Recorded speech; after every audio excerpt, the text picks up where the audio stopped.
Welcome to today's Standing Out podcast episode. Today's episode features Christina Hlusko, a successful businesswoman in the Ottawa business community. Please be mindful that today's conversation was recorded prior to the COVID-19 pandemic. Thank you. Welcome to today's Standing Out podcast episode. Nancy and I are pleased to welcome Christina Hlusko to the podcast today. Christina was the winner of the April 2019 Businesswoman of the Year Awards in the organization category. Christina, welcome to the podcast. Oh, it's a pleasure to be here. Yeah, so Christina, it's great to see you. We met originally through the BYA process, the Businesswoman of the Year Awards. And I guess I'm just thinking, what was your experience like there?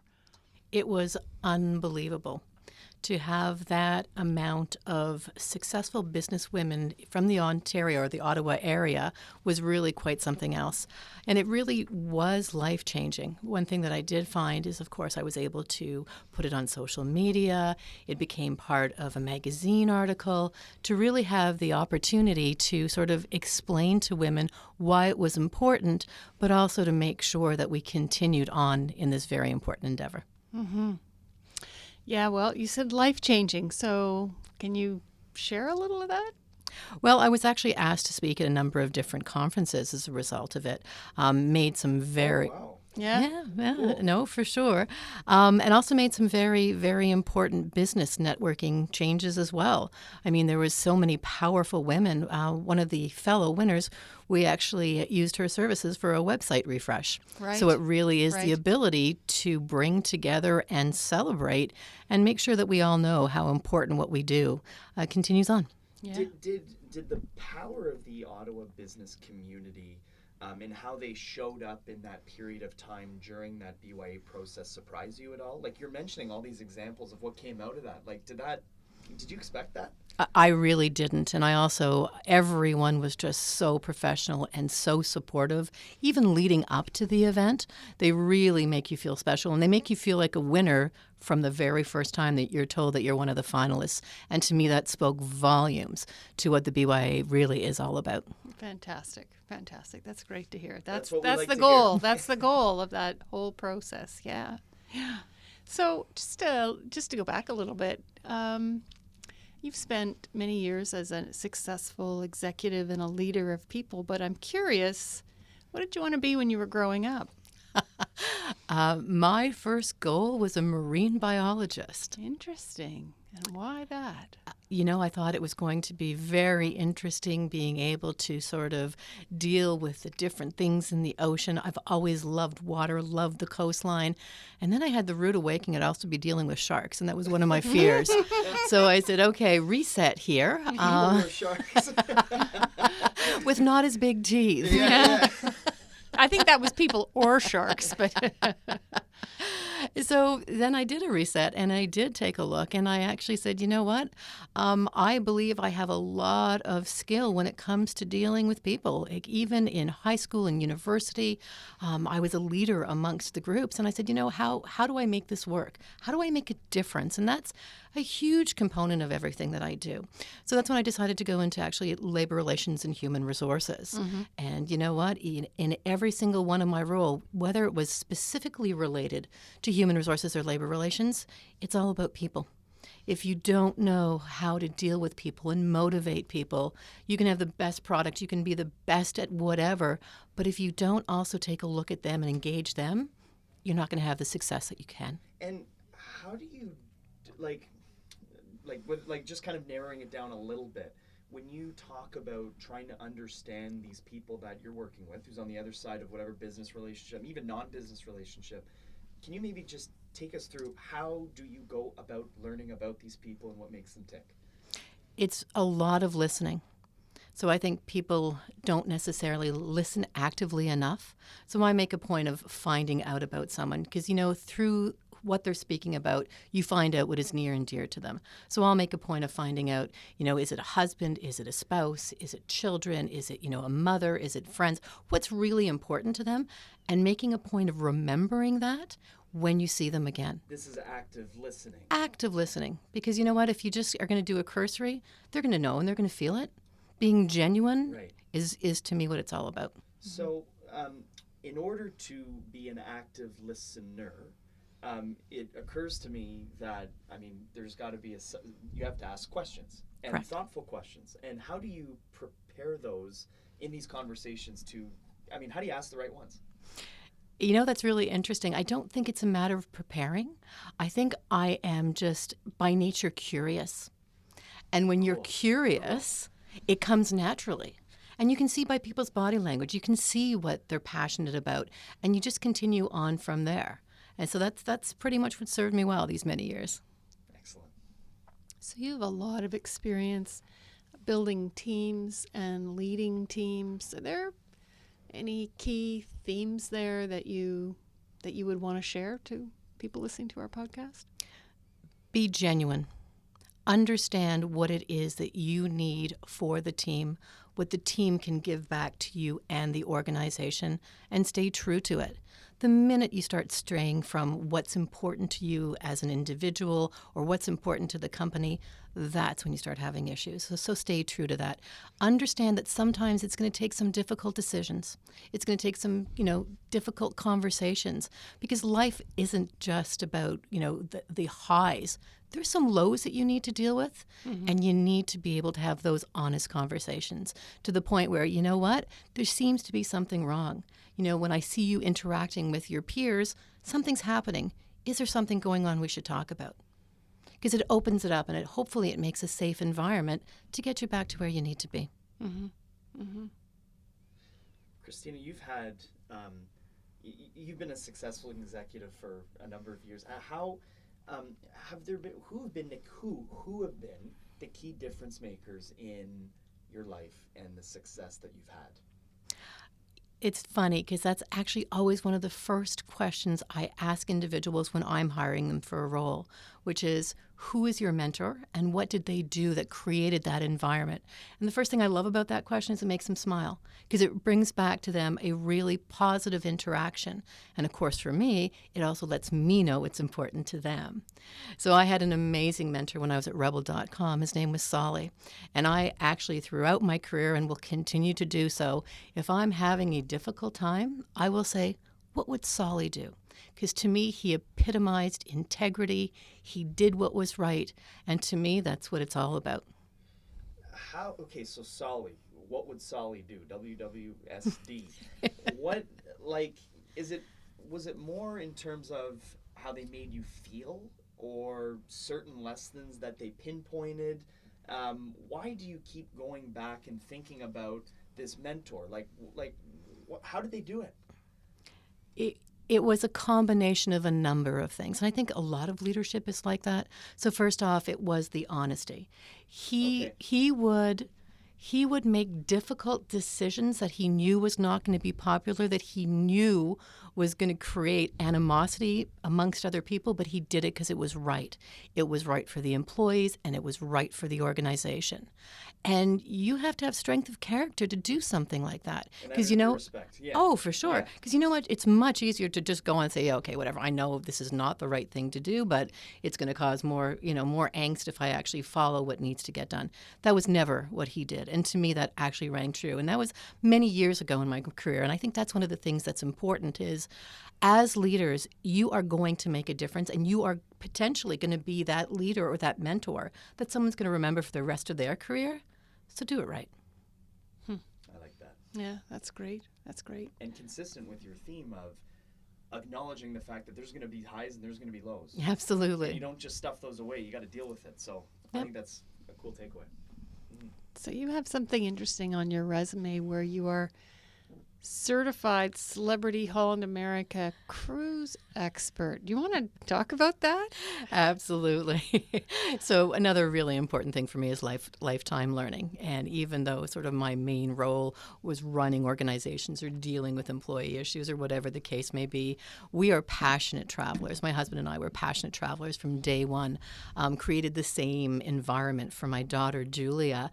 And it was like, you know what, let me first off see what I expect my employees opportunities to be trained on and do the same training. So it's great. I mean, I know a lot about the ships. I know a lot about the itinerary, and we have been extraordinarily fortunate as a family. We have traveled to pretty much most of the corners of the world. We've been to Antarctica. We've been to the, North Cape. We've been to Europe a number of times. So, yeah, and part of the reason that's so important to me, and part of the reason I think Julia is as successful she is as a 21-year-old, is you learn so much from travel. You have an appreciation for what you have at home, Yes. but also for what it's like out there. Yes. Because when we travel, I don't want to be a North American standing in Ephesus in Turkey. I want to see the locals. I want to understand what's going on. And that's very much what we did as a family. So this December, I am thrilled to say Julie and I are heading back to Antarctica. We hope to be walking with King Emperor penguins on Christmas Day at the Falkland Islands. Wow. So, yeah, no, exactly. But you know what? You learn so much, and that's what keeps you going. So cool. So when you say you want to be there to see what's going on and not be a North American tourist, how do you accomplish that? So the first thing that I do is I will go to a concierge, or I will speak to someone on the street and say, where's it you would go for supper? I don't want the sanitized. Mm-hmm. I really want to know, because I think what happens is so many people say they want to travel or love to travel, but then when it's not comfortable, when it's not right what's in their backyard, they become uncomfortable. To me, that's not what it's about. I can't express enough. It's about making sure I understand what those people are going through, what they're eating. And I tell you, some of the most best food we've ever had is from the local saying, Oh, absolutely. just go down the street. And it's a place you would have never walked into yourself. Correct. So it's about being Eat that. it all up. Literally. Literally.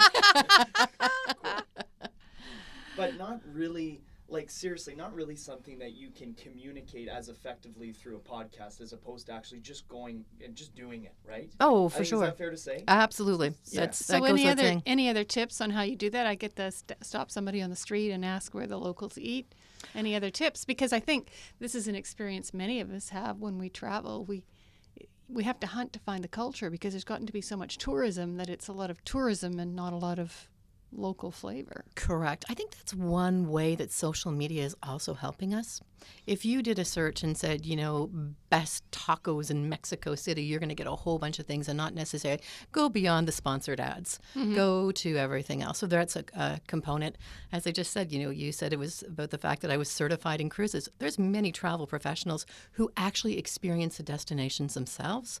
Go and speak to one of them. Read blogs. There's all kinds of blogs out there as well. So I think that's what's really important. And again, understand what it is. And that's a big component of anything I do, because of course people love to hear when I come back what I've seen, what I've done. Yeah. And I'm really careful to make sure I'm matching the experience to the person, because not everyone would feel comfortable with an elephant charging at them in South Africa. So Probably most people wouldn't. Are you one of the ones who do? You should all see Brady's face right now. So I want to flip that around a little bit. If you're local in Ottawa and a tourist comes by to you on the street and asks for a recommendation to do something, you just talked about matching the person with the experience. Do you make a suggestion? Do you ask questions? What do you do if you're a local giving advice? That is so funny, Brady, because literally 3 weeks ago, there was 3 gentlemen on the O train with me, and they were getting off on Preston Street, and you could tell they were tourists. Not LRT. This was the O train, but I'm on the LRT Okay, as well. And I asked, and they said, well, we were looking for like a really good Italian restaurant. And I said, well, you're a little early. It's about 3:30. So I talked to them about Dow's Lake. I talked to them about the leaves changing. And they were so appreciative. I said, follow me. So I brought them right to the traffic light. I showed them where to cross the street. I told them what restaurant. But that's just it. And I know I made a positive interaction with those individuals, because you know what? I would believe the same thing. And they didn't ask. I saw that they were looking for help. And why wouldn't you? I mean, it puts our city in a great light. I think they got lucky. I bet you they had a great meal. They did, I'm sure. Yeah. As you reflect back on your life, can you pinpoint and identify any great decisions in hindsight that you've made to pave the way for who you've become today? I think it's always about being true to yourself. That is just what rings true to me. because if you're not, it doesn't make me feel comfortable. And if I'm not feeling comfortable, I know I'm not being the best. I'm not being the best mother. I'm not being the best wife. I'm not being the best leader. It is very much my core being is making sure that I'm doing what's right. So I can look at myself in the mirror and say, you know what, it was difficult, but you did the right thing. Or you know what, that was perfect. That's exactly what you needed to do. As opposed to trying to fit into an experience or a circumstance where you're not comfortable, but you're just trying to, I guess, make other people happy or fit in or something like that. Correct. Because as I said, sometimes that's the much easier route to go. Yeah. Because you know what? Yeah, the path of least resistance is what some people do. So not that I've purposely looked for resistance, but if I believed it was wrong, then it had to be talked about. And I think what is really important to me is that my daughter Julia saw that example growing up. And there was a number of times, both in high school and in early university, where she saw other kids being bullied and said something. And it didn't necessarily make her overly popular, but she knew she did the right thing. And that's what everyone's looking for the next generation, to be able to continue with the same type of qualities that you believe are important. Mm-hmm. Great answer. So you've mentioned Julia a couple of times. Obviously, you're good travel mates. Oh, absolutely, absolutely. She is an amazing travel mate. She loves what she does. She's at University of Ottawa in chemistry. Mm-hmm. Goodness knows I wouldn't be able to do that. But it is really, really important. So I was an only child. I ended up having just one, who was Julia, and just to see how she's grown and changed and become her own amazing person is just wonderful to me. Does Julia want to be a marine biologist? No, Julia will be a chemist. But she does like sharks, so she would be much more apt to go that way. Oh, that's Hopefully great. penguins too. Oh, she loves penguins. That's not a concern. Wonderful. Yeah. So you've been, you said, to Antarctica before? Correct. Yes. Correct. And the return trip is because you loved it so much the first time, or? It was a combination of a number of things. Julia only has about another year and a bit left before she does her master's.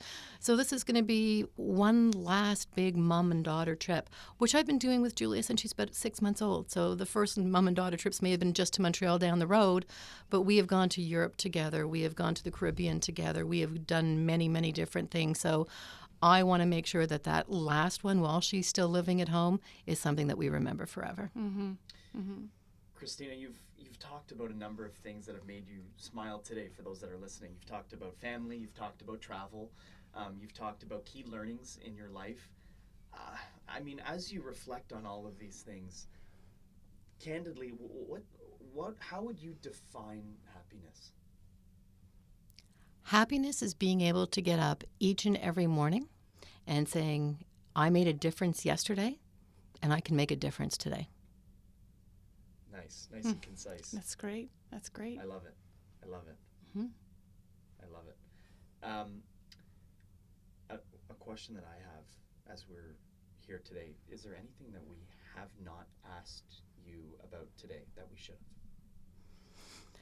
I don't think so. I think we really have hit on, in my view, the really important things. But the one thing that always rings true to me, and now more than ever, based on where I am in my life, with my age, with everything going on right now, is let's make sure that we take time for the next generation. I think that unless we prepare them well, whether it's through education or opportunities or even role models, we're doing a disservice. So that is something that is very near and dear to me. So while I do normal philanthropy through the hospitals and things like that, I also give back through helping kids with interviews, doing things like that. Because you know what? That really is the future of our success, not only as a company, but as a country. So to me, that's really, really important. And I wish and hope that everyone would do something similar based on their skill set. Right. So you're, like I was just going to say, that is tailored to something that you have expertise in with a focus on the next gen. I think that's pretty cool. Yeah. So we ask if you have a money lesson, business or personal, that you'd like to share. Absolutely. So this actually came from my father, and it was about making sure you could always afford what it is that you wanted. Don't go into debt for the wrong things. So I can happily tell you that I'm well into my 50s, and I have never, ever paid interest on any credit card. Ever. So the smart interest would be for mortgages, for things like that. But it really is making sure that, everyone's going to want something. Make sure you can afford it and go from there. And the same thing with Julia. So we set up a tax-free savings account for Julia, as well as an tax-free education plan. We gave her the whole bunch of money, and we said, you know what? You're going to have to learn how to manage your money. We're here to help, but here it is. Yeah. And I think that, again, is so important. Yes. Simple lessons at an early age. For sure. Yeah. There's no Bitcoin in any of your And there is no. Yeah, I think I'm a little too over that, Brady. I don't know. I saw a piece the other day about taxation of cryptocurrency proceeds, so it's out there.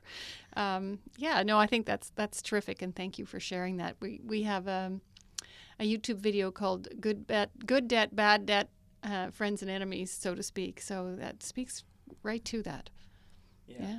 Christina, from the elephants to the sharks to the penguins and everything in between, thank you for joining us for this great conversation. Oh, my pleasure. Yeah. Thank you both so much for the Have time. a wonderful trip. Oh, I will. Enjoy. Yeah. We want pictures. Okay, Yes, that's a deal. yes, please. Thanks very much.